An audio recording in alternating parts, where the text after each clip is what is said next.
ROR Kelu ഇപ്പോൾ കാര്യങ്ങൾ ഔദ്യോഗികമായി അറിയിക്കും. അതിലേക്ക് പോവുകയാണ്. യോഗത്തിന് ശേഷം മന്ത്രി നാട്ടുകാരോട് സംസാരിക്കുന്നു. അപ്പൊ നമ്മള് പിന്നെ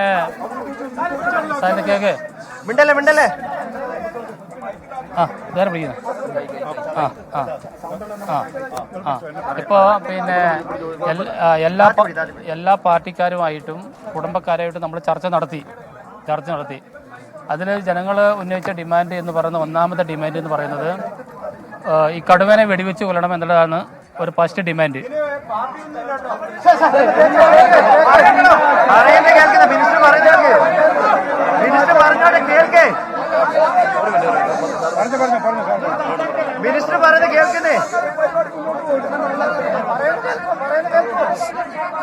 അതായത് ഈ പറഞ്ഞതിന്റെ അർത്ഥം എല്ലാവരായിട്ട് ചർച്ച ചെയ്യുന്ന പറഞ്ഞ് എല്ലാവരുമായിട്ട് ചർച്ച ചെയ്യണ്ടേ? എല്ലാവരുമായിട്ട് ചർച്ച ചെയ്തു, കുടുംബക്കാരായിട്ട് ചർച്ച ചെയ്തു. അതിൽ പറഞ്ഞ കാര്യമാണ് കടുവേനെ വെടിവെച്ച് കൊല്ലണം എന്നാണെന്ന് നിങ്ങൾ എല്ലാവരും ആവശ്യപ്പെട്ടത്. അത് സംബന്ധിച്ച് ഇപ്പൊ തന്നെ മന്ത്രി ഓഫീസിൽ ഞാൻ ബന്ധപ്പെട്ടു. അവിടെ തന്നെ ഏകദേശം ഒരു ഉത്തരവ് ഇറങ്ങിക്കഴിഞ്ഞു. വെടിവെച്ച് കൊല്ലാൻ നരഭോജി എന്നുള്ള ഇതിൽ ഉൾപ്പെടുത്തി കടുവനെ വെടിവെച്ച് കൊല്ലാൻ വേണ്ടിയിട്ട് ഇന്ന് തന്നെ നടപടി ആയി.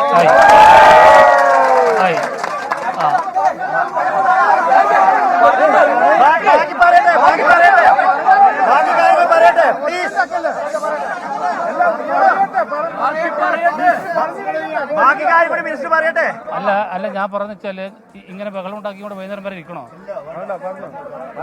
അങ്ങനെയാണെങ്കിൽ അങ്ങനെ ആയിക്കോട്ടെ. അപ്പൊ ഒരു കാര്യം പറയുമ്പോ അത് കേൾക്കണ്ടേ? അതാ ഞാൻ പറഞ്ഞു എല്ലാരും കൂടി ആലോചിച്ചത്. അപ്പൊ അത് തീരുമാനമായി. രണ്ടാമത്തെ കാര്യം എന്ന് വെച്ചാല് രണ്ടാമത്തെ ജനങ്ങൾ പറഞ്ഞത് വെച്ചാല് ഇപ്പൊ ഇങ്ങനെ സംഭവിച്ചു നാളെ ആൾക്കാർ പണിക്കൊക്കെ ഇറങ്ങണം അല്ലേ? അപ്പൊ അവർക്ക് പ്രൊട്ടക്ഷൻ വേണ്ടേ? പ്രൊട്ടക്ഷൻ വേണം. അതിന് വേണ്ടിയിട്ട് നമ്മുടെ കാവൽക്കാർ RRT ടീമിനെ കാവൽക്കാരെ ഇന്ന് തന്നെ നമ്മൾ ഇത് എടുത്തു കഴിഞ്ഞാൽ നമ്മൾ അവരെ തന്നെ വിന്യസിക്കും. RRT ടീമിനെ അങ്ങോട്ട് ഇറക്കും ആ പരിസരത്തേക്ക്.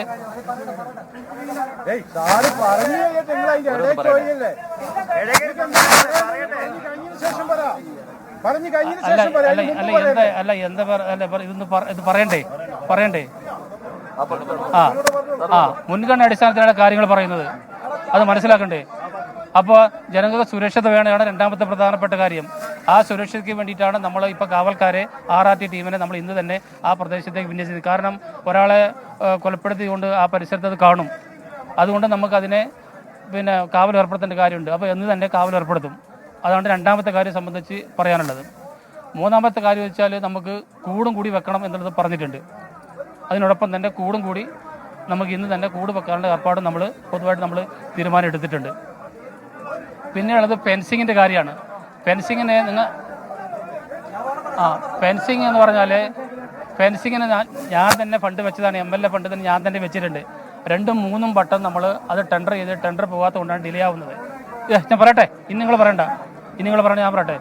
അപ്പോൾ അത് ഒന്നും കൂടി ടെൻഡർ ചെയ്തിട്ട് വേഗത്തിലാക്കാനും അല്ലെങ്കിൽ ജനങ്ങളെ തന്നെ ആ വർക്ക് ചെയ്യിപ്പിച്ചുകൊണ്ട് അതല്ലേ മറ്റേ ഇതുണ്ട് VSS ഒക്കെ ഉണ്ടല്ലോ, അവരെ തന്നെ ഏൽപ്പിച്ചിട്ട് ജനകീയ അടിസ്ഥാനത്തിൽ ആ കാര്യങ്ങൾ പൂർത്തീകരിക്കാൻ വേണ്ടി പറ്റുമോ എന്നുള്ള കാര്യങ്ങളും നമുക്ക് ആലോചിക്കുന്നിടത്ത് തീരുമാനിച്ചിട്ടുണ്ട്.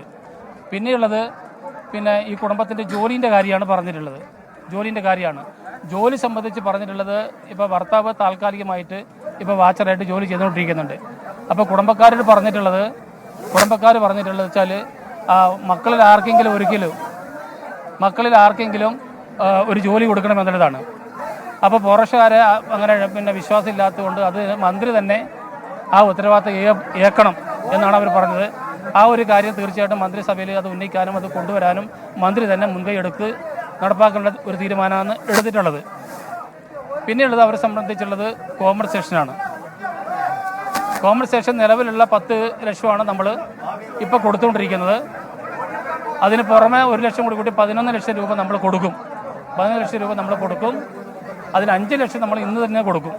ബാക്കി അവരുടെ കുടുംബ സർട്ടിഫിക്കറ്റും അവകാശ സർട്ടിഫിക്കറ്റും ഉന്നയിക്കുന്നവർക്ക് ബാക്കി കൂടി നാളെയോ മറ്റന്നാളോ എപ്പോഴാണ് അവർ ലഭ്യമാക്കുന്നത് അപ്പം തന്നെ ആ കാര്യങ്ങളും നമ്മൾ കൊടുക്കും.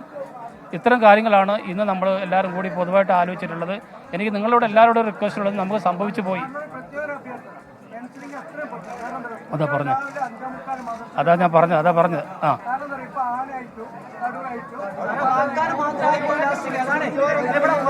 അതെ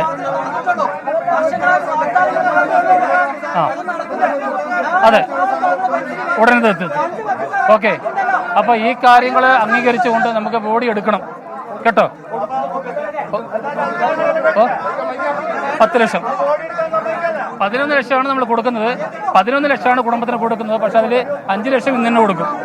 ശരി, എന്തായാലും ഇതാണ് പ്രഖ്യാപനം. മന്ത്രി പറഞ്ഞ കാര്യങ്ങൾ ഇതാണ്.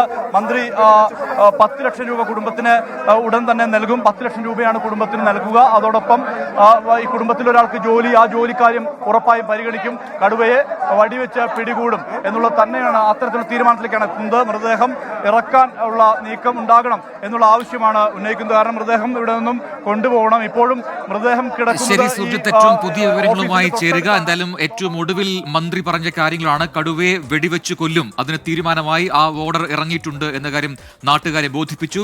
മറ്റൊന്ന്, മക്കളിൽ ഒരാൾക്ക് ജോലി, അത് സംബന്ധിച്ച് മന്ത്രി തന്നെ മുൻകൈയെടുത്ത് അത് സർക്കാരുമായി ബന്ധപ്പെട്ടുകൊണ്ട് നടപ്പിലാക്കും. മറ്റൊന്ന്, കുടുംബത്തിനുള്ള നഷ്ടപരിഹാരമാണ് 11 ലക്ഷം. 10 ലക്ഷമാണ് സാധാരണ നൽകുക, 1 ലക്ഷം കൂടി അധികമായി നൽകി 11 ലക്ഷം രൂപ കുടുംബത്തിന് നഷ്ടപരിഹാരമായി നൽകും. അതിൽ 5 ലക്ഷം രൂപ ഇന്ന് തന്നെ കൈമാറും എന്നുകൂടി ഇപ്പോൾ മന്ത്രി വ്യക്തമാക്കിയിട്ടുണ്ട്. അതിൽ ഏറ്റവും പ്രധാനപ്പെട്ട കാര്യം എത്രയും പെട്ടെന്ന് തന്നെ ഈ കടുവയെ വെടിവെച്ച് കൊല്ലുക എന്നുള്ളതാണ്. അതിലുള്ള നടപടികളിലേക്ക് അല്പസമയത്തിന് തന്നെ കടക്കാൻ കഴിയുമെന്ന് മന്ത്രി വ്യക്തമാക്കുന്നു. ഒപ്പം RRT സംഘത്തെ ഇനി ഒരു സുരക്ഷയ്ക്കായി അവിടെ നിയോഗിക്കുമെന്ന കാര്യം കൂടി നാട്ടുകാർക്ക് മന്ത്രി ഉറപ്പ് നൽകിയിട്ടുണ്ട്.